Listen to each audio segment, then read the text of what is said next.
श्री स्वामी समर्थ. आजचा दिवस तुम्हाला शुभ जावो, तुमच्या मनातील सर्व इच्छा पूर्ण हो, हीच स्वामीचरणी प्रार्थना.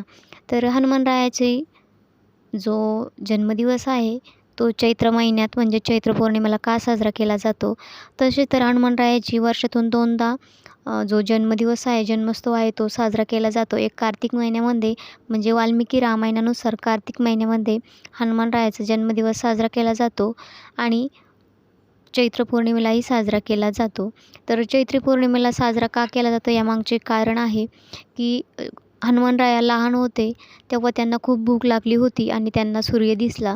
तर सूर्य दिसल्यानंतर त्यांना असं वाटलं की हे एक फळच आहे आणि त्यांनी सूर्य गिळण्यासाठी सूर्याकडं झेप घेतली. सूर्याकडं झेप घेतल्यानंतर हनुमानरायाने जो सूर्य आहे तो गिळून घेतला. सूर्य गिळल्यानंतर जे इंद्रदेव आहेत त्यांना खूप राग आला आणि त्यांनी आपलं जे वज्र होतं त्याने हनुमानरायावरती प्रहार केला. प्रहार केल्यानंतर हनुमानरायावरती त्या प्रहाराचा खूप मोठा परिणाम झालाच, म्हणजे ते मूर्छित पडले.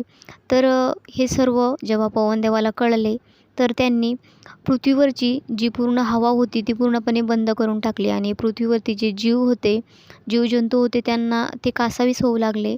आणि हे सर्व बघितल्यानंतर ब्रह्मदेवाने आपल्या हनुमानरायाला जीवदान दिले आणि ज्या दिवशी हनुमानरायाला जीवदान दिले तो दिवस होता चैत्र पौर्णिमेचा. म्हणूनच आपण चैत्र पौर्णिमेलाही हनुमंतरायांची त्यांचा पुनर्जन्म झाल्यामुळे ही जी चैत्र पौर्णिमा आहे ती साजरी करतो.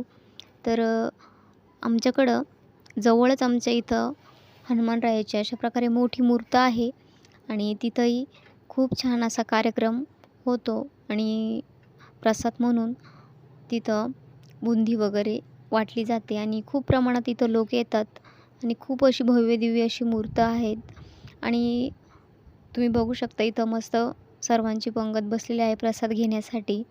आणि तुमच्याकडं कार्तिक महिन्यामध्ये पौर्णिमा साजरी केली जाते किंवा चैत्रामध्ये तेही कमेंटद्वारे सांगा. आणि आमच्याकडे अशा प्रकारे हनुमंतरायांची जी जन्मदिवस आहे तो साजरा केला जातो. तर आजचा व्हिडिओ तुम्हाला कसा वाटला कमेंटद्वारे नक्की सांगा.